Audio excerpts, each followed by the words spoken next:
dia a todos. Espero que se encontrem todos bem, pela graça do nosso Senhor Jesus Cristo, e que tenham tido uma boa semana. Estamos de regresso para louvar e adorar ao nosso Deus e também para escutar a sua palavra, ainda que desta forma, à distância.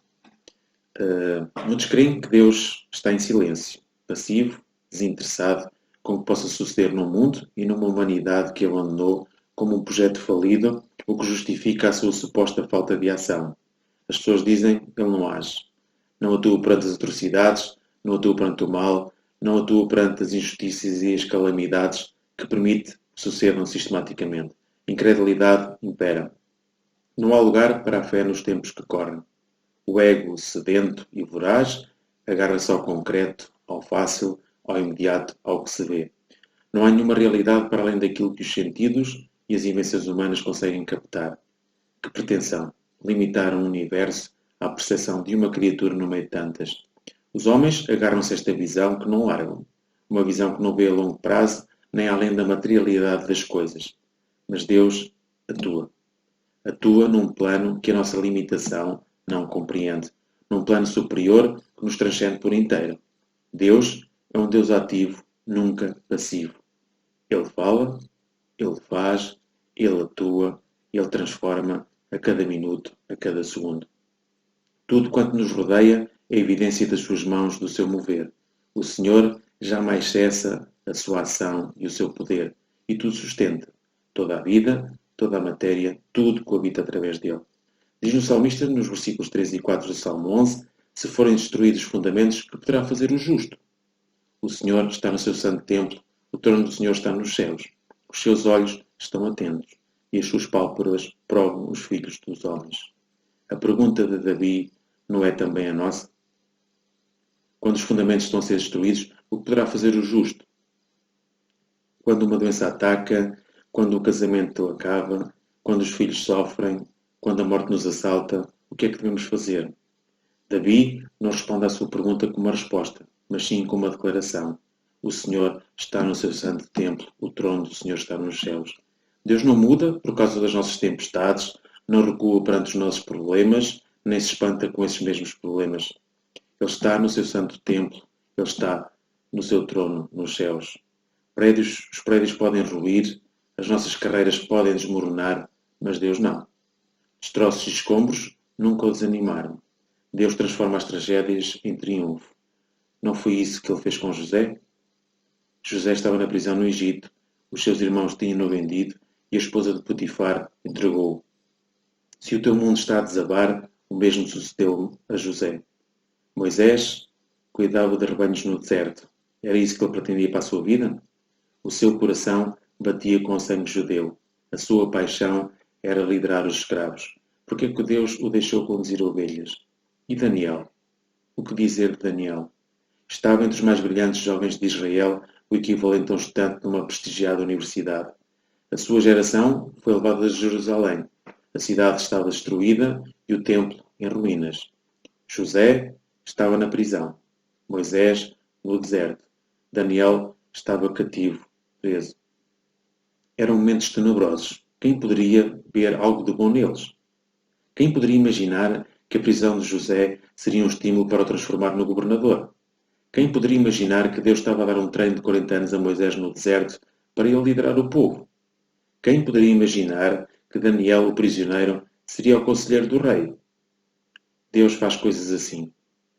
Fez com José, fez com Moisés, fez com Daniel e principalmente fez com Jesus.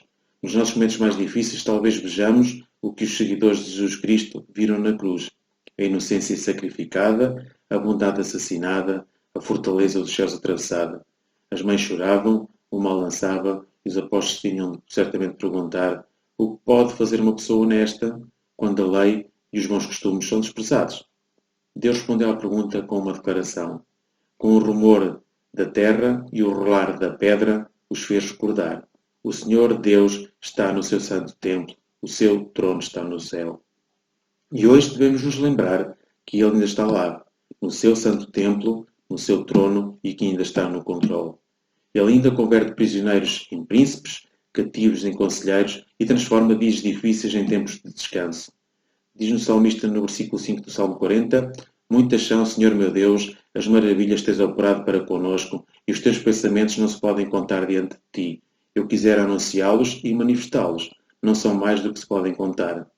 Também no versículo 1 e 2 do Salmo 90: Senhor, tu tens sido o nosso refúgio de geração em geração. Antes que os mortos nascessem, ou que tu formasses a terra e o mundo, sim, de eternidade a eternidade, tu és Deus. Salmo 51:15: Abre, Senhor, os meus lábios e minha boca entoará o teu louvor. Vamos abrir os nossos lábios e a nossa boca e entoar o hino número 467 dos nossos cenários: Grandioso és tu.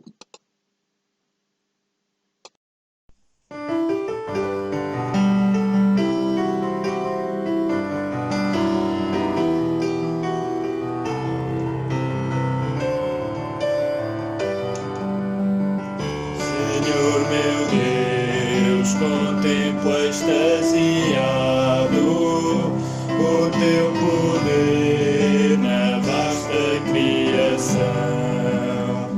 Ouço o trovão, vejo o céu estrelado e em tudo vejo a tua forte mão. Então minha alma canta-te, Senhor, grandioso és tu, grandioso és tu. Então minha alma canta-te, Senhor, grandioso és tu, grandioso és tu. Quando a vagar nas matas ou nos montes, das aves ouço alegre gorjear. Quando nos vales entre lindas fontes, da brisa sinto suave refrescar. Então minha alma canta-te, Senhor, grandioso és tu, grandioso és tu. Então minha alma canta-te, Senhor, grandioso és tu, grandioso és tu. E ao meditar no Deus que tanto amou-me, que nem ao próprio Filho quis poupar, e em como Cristo por amor salvou-me, na dura cruz morrendo em meu lugar. E então minha alma canta-te, Senhor, grandioso és tu, grandioso és tu. Então minha alma canta-te, Senhor, grandioso és tu, grandioso és tu. E quando Cristo em glória regressando, levar-te ao lar, que gozo eu sentirei. Adoração humilde a ti prestando, grandioso és tu, meu Deus, eu cantarei. Então minha alma canta-te, Senhor, grandioso és tu, grandioso és tu. Então minha alma canta-te, Senhor, grandioso és tu, grandioso és tu.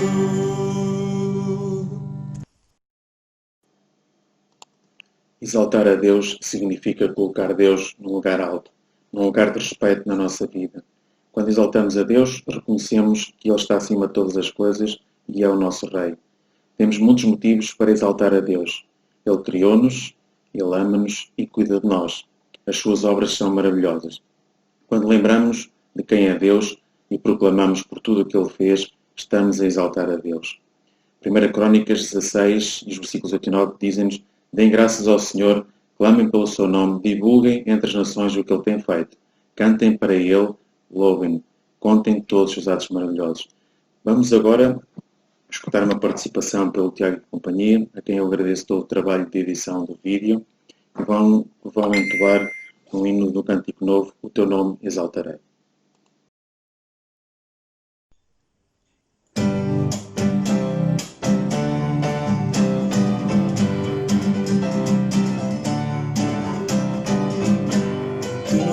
Exaltarei, com a te cantar louvores. Estou feliz porque sou teu, o meu Salvador tu és. E esta terra do céu, para o caminho mostrar, da terra para a cruz, meu pecado pagar, da morte para o céu, tu és o vencedor. Eu te exalto, ó Senhor.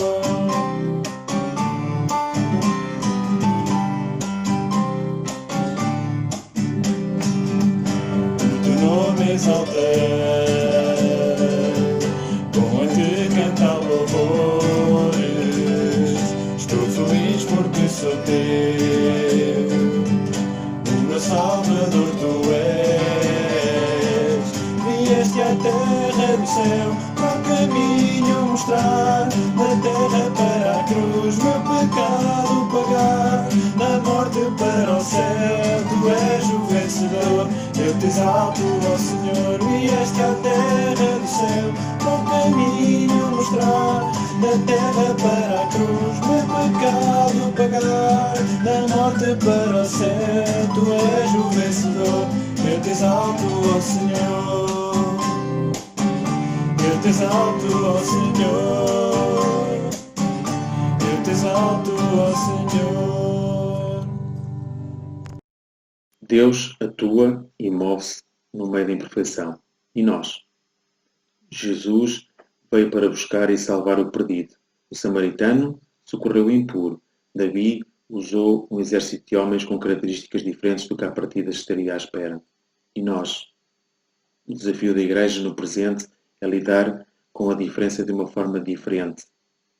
Ou seja, aceitar, cuidar, ensinar e levar as pessoas a perceberem que o sangue de Jesus cobre uma multidão de pecados.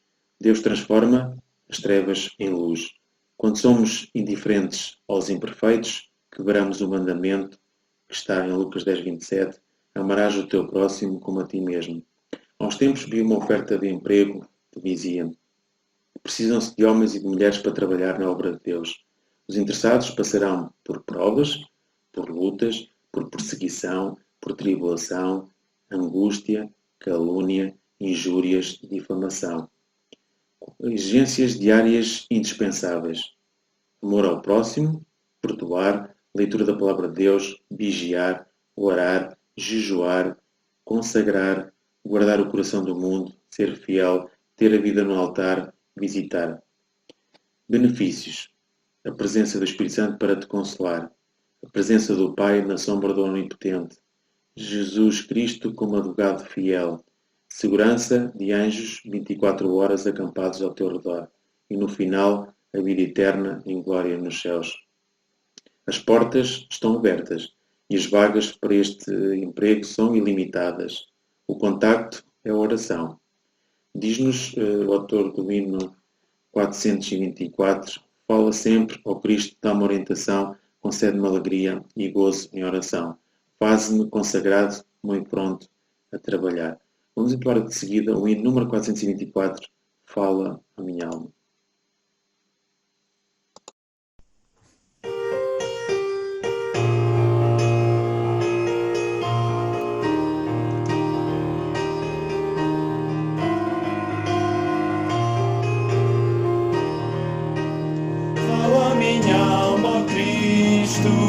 Fala-me com amor, segredo com ternura, eu sou teu Salvador.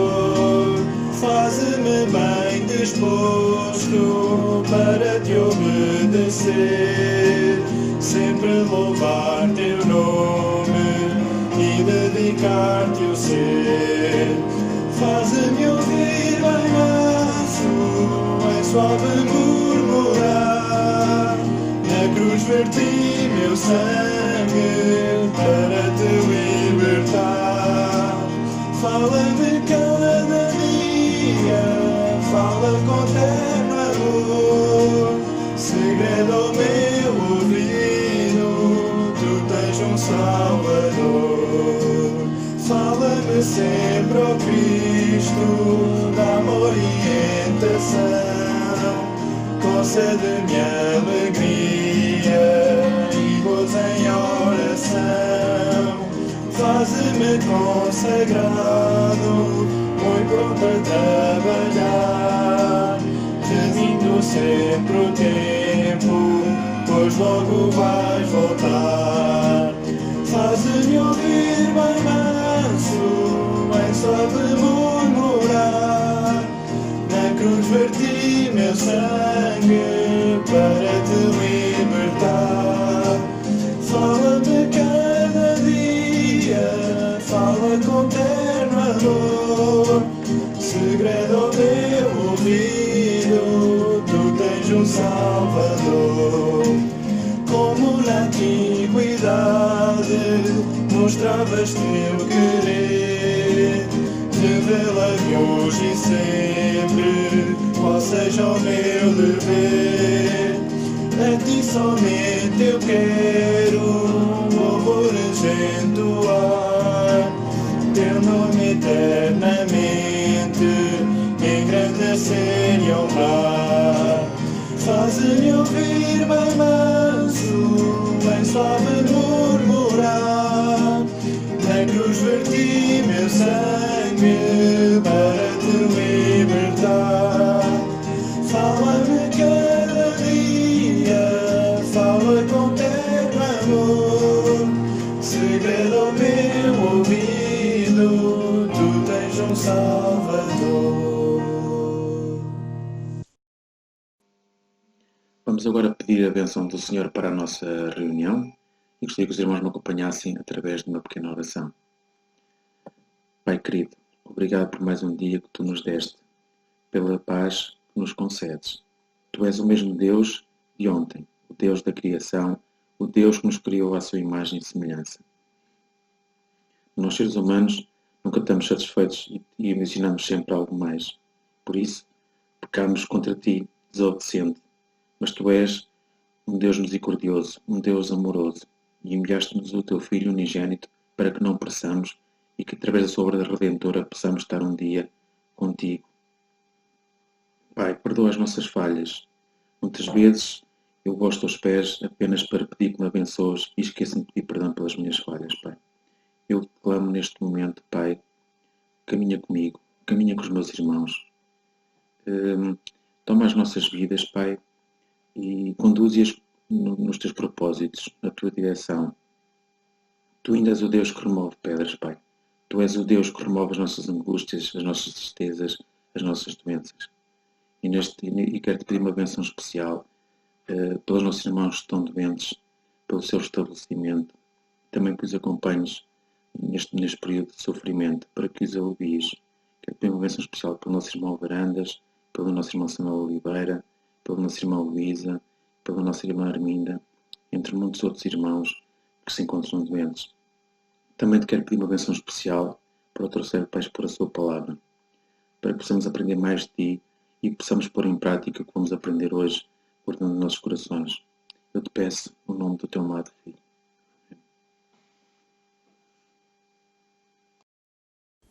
Já devem ter saudades do nosso José Rodrigues dos Santos.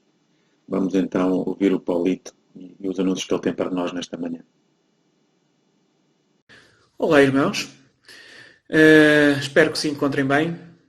Deixo convosco alguns anúncios. O irmão Girão, de Vila Verde, encontra-se internado no CHUC com uma pancreatite. Também o irmão Varandas ainda se encontra internado no Hospital de Escovões por ter contraído Covid-19. O nosso irmão está a recuperar bem e após ter alta, ele irá para uma unidade de cuidados continuados. Assim também como o irmão Samuel Oliveira está a recuperar bem, também não nos esquecemos de orar a favor dele. Assim como a favor do irmão José de Almeida, da irmã Esmeralda, da irmã Arminda. também do irmão António Vilela. Também a irmã Luísa tem tido alguns sintomas que poderão ser ou não de Covid-19. A nossa irmã está à espera para realizar o teste ao Covid-19. Ela estava à espera de realizar o exame hoje, sábado, que é quando estou a fazer esta gravação, mas ainda não foi possível. Não nos esqueçamos de orar a favor da nossa irmã e a favor de todos os outros nossos irmãos. Espero que continue a ter um resto de dia abençoado e protejam-se. Que o Senhor vos abençoe. Vamos agora escutar uma participação 2 em 1, pela Guida e pela Carminho, que vão declamar um poema de Camilo de Simões, O Poder de Oração. Bom dia, irmãos. É bom estarmos aqui de novo reunidos, embora desta forma digital. Antes de mais, espero que todos se encontrem bem. Nós aqui por casa, graças a Deus, Pai, tudo como Deus deseja. E para não perdermos o hábito, tal como vos habituei ao longo deste tempo, vou-vos deixar uma poesia. Uma poesia que espero que fortaleça o vosso espírito e que vos permita um momento de calma, tranquilidade e fé com tudo o que nós vivemos. Vou-vos ler uma poesia de Camilo de Simões em Ressonâncias Tangíveis. O poder da oração. Senhor, ensina-nos a orar, pois fracos somos e não sabemos nada, das pegadas marcadas nos caminhos do tempo anterior. Ensina-nos a orar como convém estar em Tua presença, no hoje como no amanhã, que contemplamos na espera das claridades anunciadas. Senhor, queremos orar na certeza vindoura de acontecimentos que Teus dedos vão traçando no espaço e no tempo, sendo realidade no poder da fé e na palavra. Orar é sim, é colocar Deus em ação definida, é sentir a terra subir e o céu baixar aos termos de todos os limites possíveis. Orar. Orar em espírito e no poder do Espírito. Perseverantemente é tornar imbatível o começo dos avivamentos e a consecução deles nos dias presentes. Estar aos pés do Senhor em humildade, contrição e amor. É estar no lugar mais sublime e elevado que transcende a alma humana na verdade de cada dia que passa. Orar. Quando lágrimas soldam pálpebras cerradas em comunhão. É sentir enxugar o pranto na paz descida que se aufere, inundando a alma e o coração. Em alegria, adorar expansivamente, transbordando a vida, inerente a todo o Filho de Deus. É receber força incentivadora à prática da obediência divina, tanto na terra como nos céus. Por isso, Senhor, a oração intercessória é o Teu conselho demolidor de cansaços acomodados, ativador de corações adormecidos. A oração vigilante e agradecida é o Teu desejo ao ministério dos Teus santos, que no poder da Tua ressurreição e no derramamento do Espírito Santo podem mover montanhas, podem fluir rios, podem fazer parar o sol e desarraigar árvores infrutíferas que impedem o progresso do Teu Evangelho.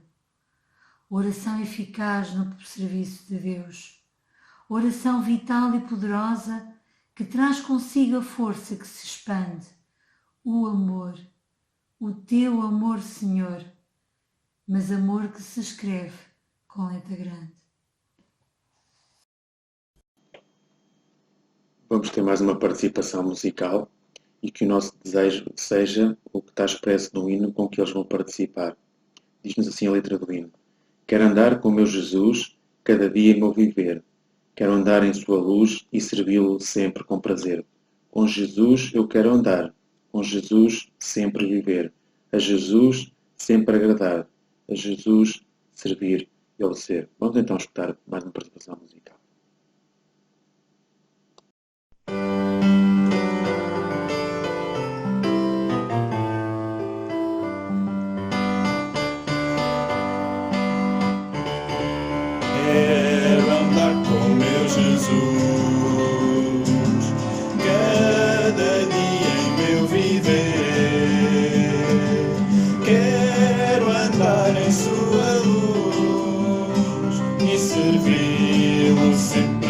com prazer. Com Jesus eu quero andar, com Jesus sempre viver, a Jesus sempre agradar, a Jesus servir e obedecer. Quero andar com Jesus, cada dia em meu viver. Quero andar na sua luz e servi-lo sempre com prazer. Com Jesus eu quero andar, com Jesus sempre viver, a Jesus sempre agradar, a Jesus servir e obedecer. Quando ruge o temporal e o mundo me oprime, fraco me sinto. E quando a dor ou a aflição me enturbar o meu coração, faz-me querer esquecer o mundo por algum tempo e descansar no colo de Deus. Deixar tudo de lado não é uma atitude egoísta da minha parte, mas às vezes o nosso coração está tão cansado e necessita de cuidados. Não sou esse castelo forte que julgo ser. Às vezes a solidão maltrata-nos, sentimos-nos perdidos e choramos baixinho, escondidos para ninguém nos ver. Não gostamos de explicar os detalhes de todas as nossas dores para qualquer pessoa, mas sei que com Deus as coisas são diferentes. Penso em correr desesperadamente para longe, deixar tudo para trás. Mas quando penso em correr para longe, a imagem que me surge na minha mente é só uma. A minha, correndo na direção de Deus, tendo a certeza de que serei bem recebido. Não quero tornar-me refém dos sentimentos que devoram aos poucos a minha alegria. Não quero acostumar-me com o desânimo, com a tristeza ou a solidão que insistem em estar presentes. Não exijo o mundo ou toda a atenção do céu. O que eu quero é apenas ser simples.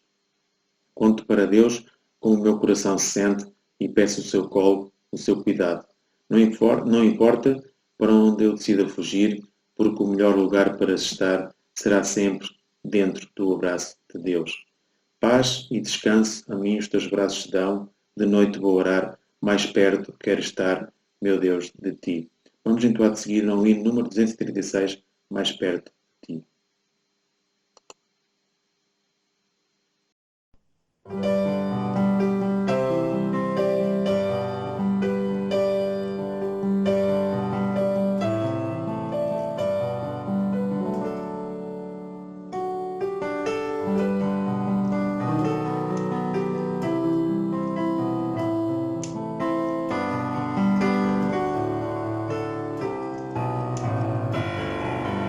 Mais perto quero estar, meu Deus, de ti,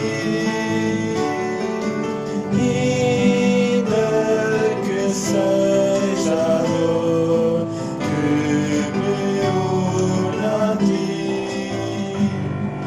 sempre hei de suplicar, mais perto quero estar, mais perto quero estar, meu Deus, de ti, marchando triste aqui na solidão, paz e descanso a mim, teus braços dão.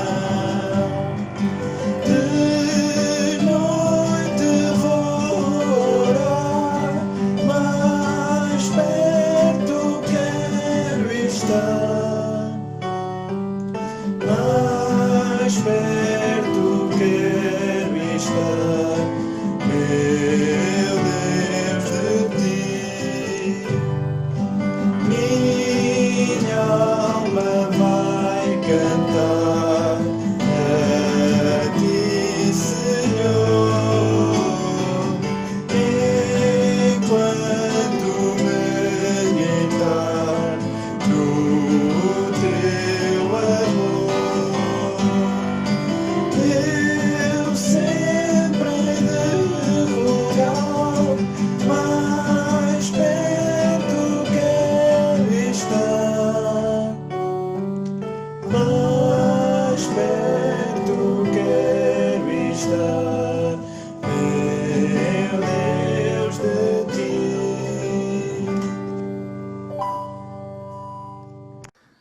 Bom dia, meus irmãos.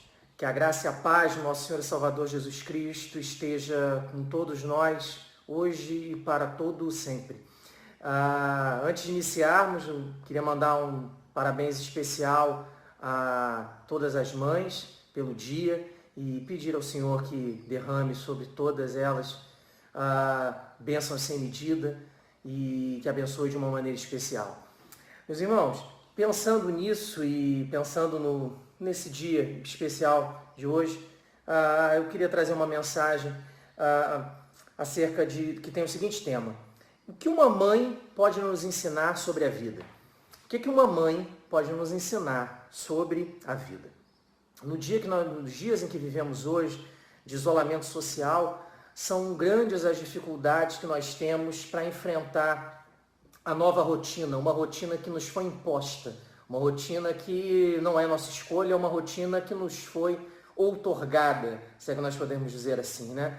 Nós que estamos acostumados com o barulho das ruas, das calçadas, o barulho do trabalho, o telemóvel sempre a tocar, as urgências do cotidiano, que em momentos como esse que enfrentamos percebemos que não são tão urgentes assim. Nós que estamos acostumados com esse barulho, de repente tivemos que passar por um outro momento, um momento de mais silêncio, um momento de maior reclusão. Mas de qualquer forma, é difícil para todos nós lidarmos com mudanças. Se já é difícil lidarmos com mudanças que nós escolhemos, é muito mais difícil lidarmos com mudanças ou com alterações que não escolhemos ou que não decidimos, mas com mudanças que nos são impostas, como a que vivemos hoje, que lidamos com centros comerciais fechados, com o uso de máscaras, com isolamento social e outras medidas que são novas e diferentes. Mas como lidar bem com essas mudanças? Como lidar bem com as mudanças que impactam saúde, família, convívio, liberdade? E, além disso, como enfrentar mudanças e problemas sem desanimar na fé?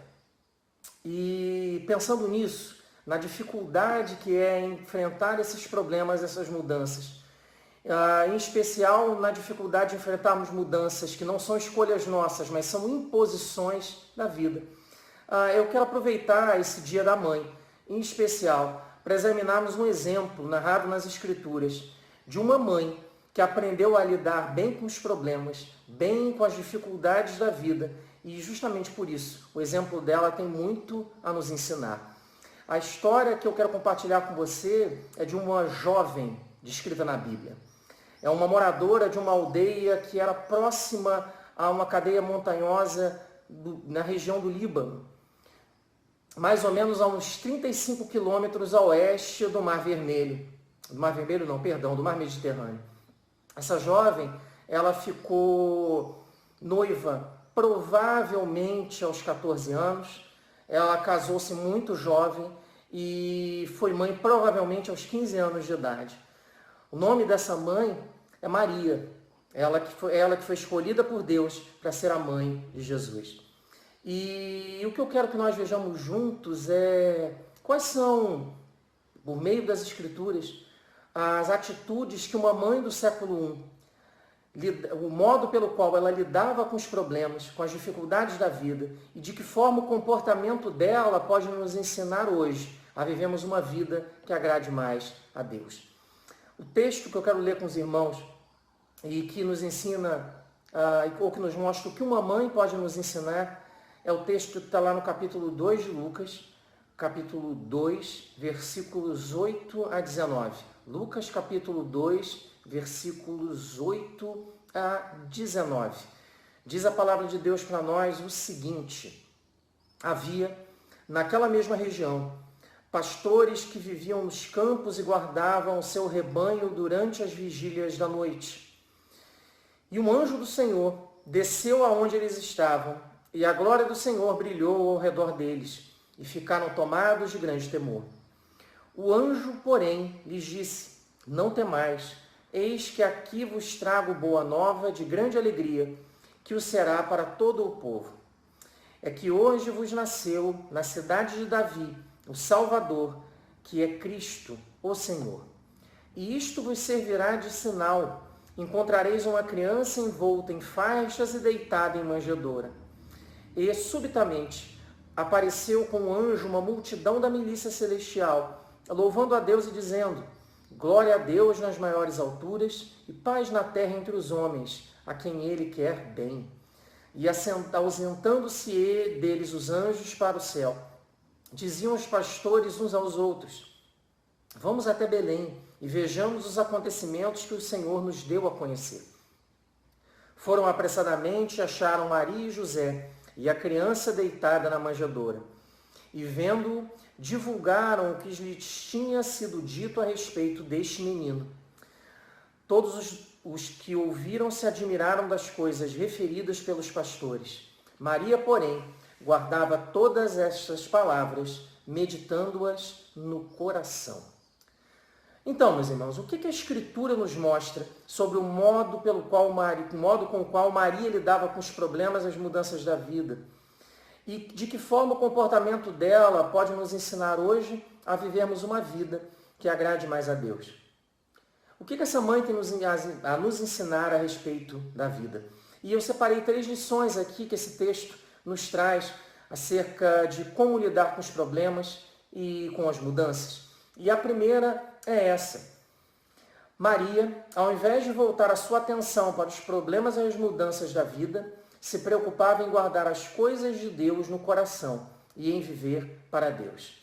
Vou repetir. Maria, ao invés de se preocupar com os problemas e com as mudanças da vida, ela se preocupava mais em guardar as coisas de Deus no coração e em viver para Deus. Olha o que o versículo 19 diz para nós, que já lemos.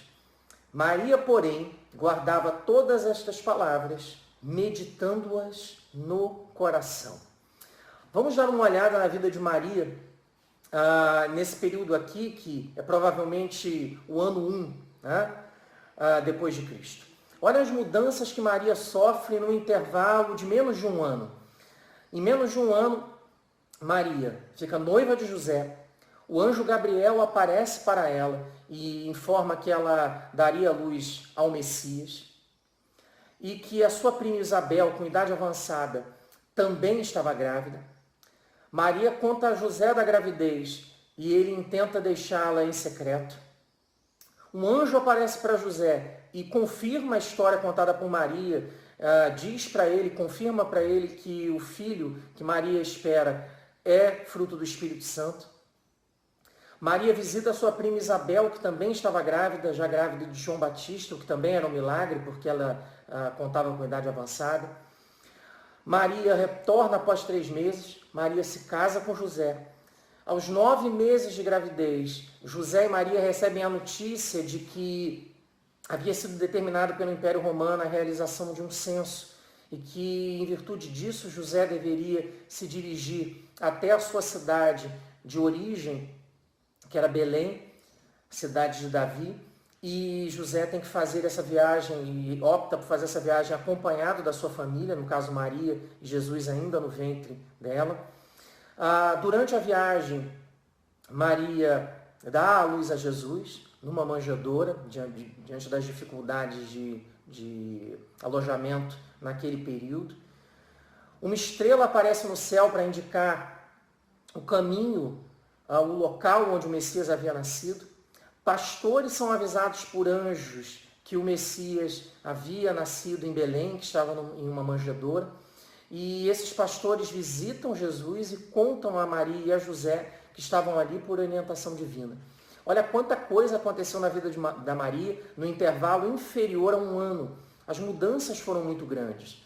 Algumas coisas que Maria enfrentou foram naturais, outras sobrenaturais. Umas com fácil explicação, outras com explicação miraculosa. Maria passa de solteira a noiva, de noiva a grávida. Maria recebe a visita de um anjo e a informação de que seria a mãe do Messias.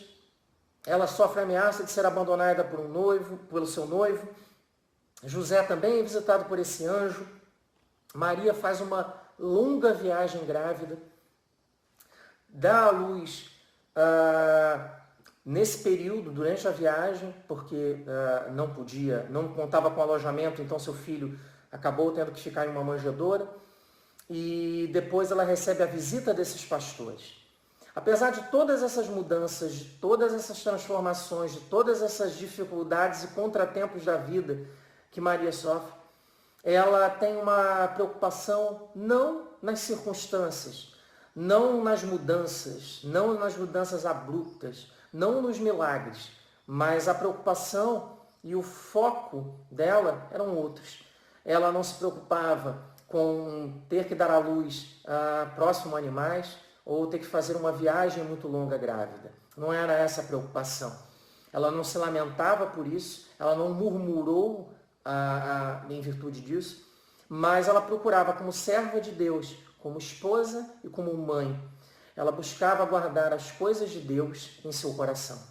Ela procurava as respostas às dúvidas e aos questionamentos em Deus. O texto diz para nós, e de uma maneira muito interessante, ele diz que Maria guardava as coisas em seu coração. Isso significa, na verdade, que Maria ela não era precipitada ao falar. Ela evitava murmurar, mesmo diante de grandes problemas, grandes mudanças e grandes dificuldades. Ela fazia isso porque ela acreditava que a resposta para os questionamentos e para os problemas da vida estava em Deus, nas coisas de Deus.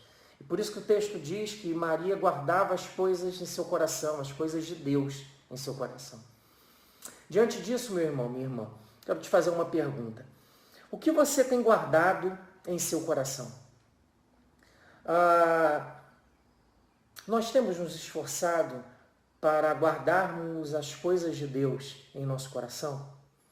E eu te digo isso de uma maneira especial porque nós estamos sendo bombardeados diariamente com uma série de notícias e muitas dessas notícias não são boas, não são agradáveis, muito pelo contrário, nos levam a ter inclusive uma impressão ruim acerca do que tem acontecido, pessimista, mas apesar disso, e justamente por isso, a lição que esse texto nos traz acerca de Maria é tão importante, dessa mãe é tão importante.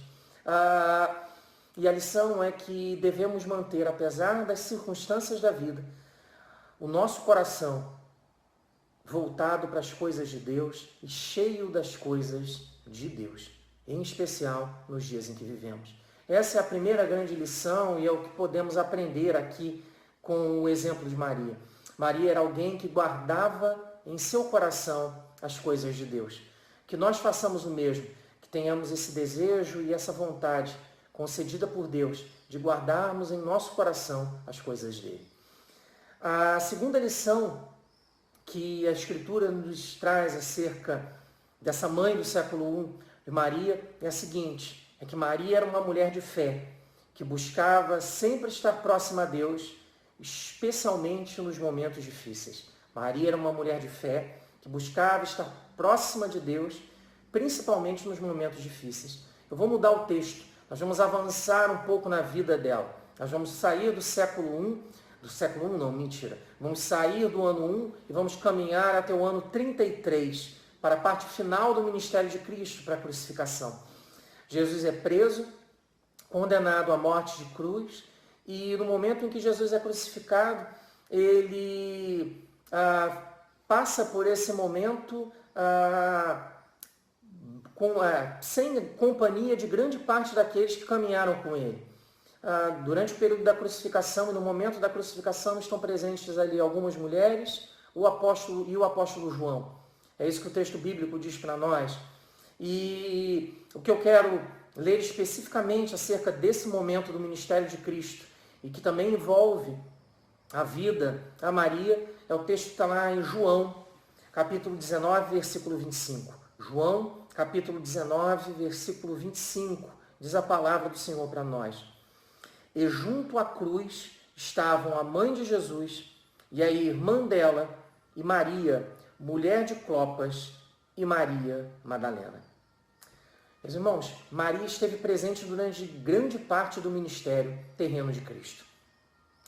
E no momento mais difícil do ministério dele, que são os últimos momentos, justamente aquele período da crucificação, em que praticamente os seguidores se afastaram, fugiram amedrontados com a situação, com o problema que realmente era muito grande, tiveram um grande temor. Eles fugiram, se esconderam. Ela permaneceu ao lado de Jesus até o fim, apesar disso ter sido muito difícil para ela. É lógico, Maria não era a mãe natural de Jesus, mas ela foi a mãe terrena dele. E imagino que foi difícil para ela ver o seu primeiro filho, um filho sendo condenado à morte de cruz e ter sido assassinado da forma como Jesus foi, de uma forma extremamente violenta, de uma forma extremamente bruta. Não seria fácil para nenhuma mãe, sem dúvida. E apesar disso, ela não foi embora, ela ficou até o final. Nesse período aqui, se acredita que a Maria já era viúva, José já havia morrido, e apesar de tudo, dela estar sozinha ali naquele momento, com algumas mulheres, ela enfrentou os problemas com coragem, ela enfrentou com coragem aquele momento difícil por uma razão, porque Maria era uma mulher de fé. E por que Maria era uma mulher de fé? Ela era uma mulher de fé porque ela buscava estar sempre próxima de Deus, em especial nos momentos difíceis. O texto diz para nós o seguinte, olha, que Maria estava junto à cruz. Versículo 25 que lemos. Maria estava junto à cruz. Façamos como ela, meus irmãos. Que nós possamos aprender a buscar a Cristo, a nos aproximarmos dele, a estarmos próximos da cruz, em especial nos momentos de dificuldade. Que estejamos próximos da cruz, em especial nos momentos de dificuldade. E a terceira lição que a Escritura nos traz acerca dessa mãe do século I e que são muito úteis para nós hoje. A terceira e última lição é o fato de que Maria era uma mulher de oração. Vamos continuar no ano 33, mas da crucificação nós vamos passar à ascensão de Cristo aos céus, no Monte das Oliveiras. E a narrativa que o livro de Atos passa a ter a partir desse momento, a partir do momento em que Jesus é assunto aos céus, e o que acontece com a igreja a partir desse momento, esses passos iniciais daquilo que em historiografia bíblica se chama de igreja primitiva. E esse contexto está no livro de Atos, no capítulo 1, versículos 12 e 14. Olha só. Atos capítulo 1, versículos 12 e 14. Então voltaram para Jerusalém, do monte chamado Olival, ou das Oliveiras, que dista daquela cidade tanto como a jornada de um sábado. Quando ali entraram, subiram para o cenáculo onde se reuniram Pedro, João, Tiago, André, Filipe, Tomé, Bartolomeu, Mateus, Tiago, filho de Alfeu, Simão o Zelote e Judas, filho de Tiago. Todos perseveravam unânimes em oração, com as mulheres, com Maria, mãe de Jesus, e com os irmãos dele. Essa terceira e última lição é a seguinte, meus irmãos. Maria era uma mulher de oração. É isso que a Escritura diz para nós. Ela buscava o Senhor e ela intercedia pelo ministério dos apóstolos e pela igreja que crescia em Jerusalém. A igreja crescia, o trabalho crescia e, consequentemente, as perseguições também. As perseguições aumentavam dia após dia. A igreja crescia, e isso é uma coisa muito importante, a igreja não crescia porque os apóstolos falavam bem, porque eles eram eloquentes, porque eles convenciam com as palavras. Não era assim. A igreja crescia e ela crescia por um motivo específico, porque os líderes daquela comunidade, eles eram guiados por Deus. E eles eram guiados por Deus justamente porque eles buscavam a orientação de Deus para os passos que a igreja tomava. Maria também orava. Ela e outras mulheres eram intercessoras. Elas oravam incessantemente, elas oravam pelo ministério dos apóstolos, pela igreja e pelas conversões das almas. As orações das mulheres, as orações da Maria, as orações das mulheres eram um meio de sustentação da igreja nos seus primeiros anos, nos seus primeiros passos. Que nós possamos aprender com o exemplo da Maria, a nos dedicarmos à oração, intercedendo pela igreja e pela obra de Cristo.